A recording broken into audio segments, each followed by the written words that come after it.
Hello kids! Good morning! Eto na po pagkain natin! Kamusta ang pagkain mo? Masarap po. Hindi ko pa yung tinulan.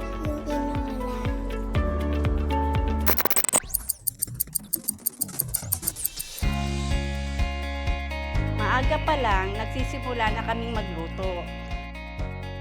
Libong estudyante mula kinder hanggang grade 6 na underway ang nag-aantay sa luto namin.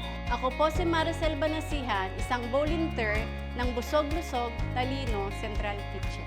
Isang programa po ito na pinagtutulungan ng Jollibee Group Foundation, Department of Education at ng aming LGU.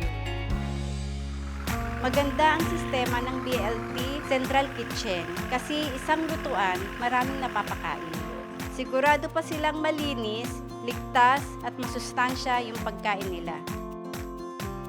Dito sa BLT Kitchen, siguradong husto, masarap at masustansya yung kakainin ng mga bata.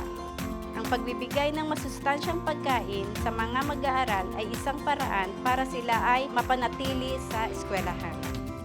Nanay din po ako, nakakaranas po ako dati na ang mga anak ko talagang hindi rin po nakakakain. Sobrang salamat po sa BLT kasi nga po nakakatulong po kayo sa mga bata na napapakain po silang ng maayos para mas makapokus sila sa pag-aaral.